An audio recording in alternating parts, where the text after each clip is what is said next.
الغفور صاحب، نوشیرو فیروز سندھ، اگر لڑکی کسی لڑکے سے شادی پہ راضی نہ ہو اور پھر بھی اس کے والدین زور دے کر اس کی شادی اس سے کرا دیں تو ایسا کرنا جائز ہے؟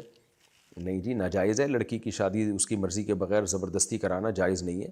لیکن ویسے میں لڑکیوں کو مشورہ دیتا ہوں کہ ماں باپ جہاں کر رہے ہوں تو وہ بہتر ہوتا ہے آپ کے لیے۔ لڑکیاں کم عمر ہوتی ہیں، ان کو تو بس ہینڈسم اور اسمارٹنیس دیکھنی ہوتی ہے، اور لارے وہ جو فضول باتیں کرنے والے لونڈے لپاڑے پسند ہوتے ہیں، تو زندگیاں برباد کر دیتی ہیں۔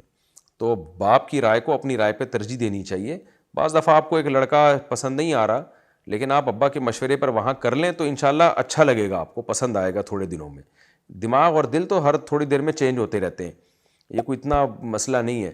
تو باپ بیٹی کے لیے جتنا اچھا سوچتا ہے نا، وہ کوئی بھی نہیں سوچ سکتا۔ ہاں، اگر باپ ظالم ہے، بعض علاقوں میں ہوتے ہیں بیٹیوں کو بیچ دیتے ہیں، اور ابا خود چرسی ہیں، اس کو کوئی پرواہ ہی نہیں ہے، وہ بس اپنی انا میں لگا ہوا ہے، تو وہ ایک الگ بات ہے۔ لیکن نارملی الحمدللہ اللہ نے ماں باپ کو ایسا بنایا، خاص طور پہ باپ تو اس بارے میں بہت ہی سیریس ہوتا ہے، تو شریعت نے ولی بھی باپ کو بنایا لڑکی کا۔ تو جہاں باپ کہہ رہے ہیں لڑکی کو بلا وجہ انکار نہیں کرنا چاہیے، ابا کی رائے کو اپنی رائے پہ ترجیح دینی چاہیے۔ لیکن بہرحال اگر وہ پھر بھی کسی قیمت پہ لڑکی آمادہ نہ ہو تو پھر شریعت میں باپ کے لیے جائز نہیں ہے کہ اس کو گن پوائنٹ پہ یا زبردستی مجبور کرے، ٹارچر کرے کہ تم نے یہی کرنی ہے ورنہ یوں کر دوں گا، یوں کر دوں گا۔ تو زبردستی نہیں ہو سکتا، یہ پھر گناہ گار ہوگا۔ لیکن یاد رکھو، لڑکی نے اگر زبان سے قبول کر لیا تو ہو جائے گی شادی، یا منع نہیں کیا، کیونکہ بعض لڑکیاں نکاح ہوتا ہے وہ ایجاب و قبول میں چپ رہتی ہیں، تو کنواری لڑکی اگر چپ بھی رہتی ہے تو حدیث میں آتا ہے اس کی خاموشی بھی اس کی علامت ہے کہ قبول کر لیا اس نے۔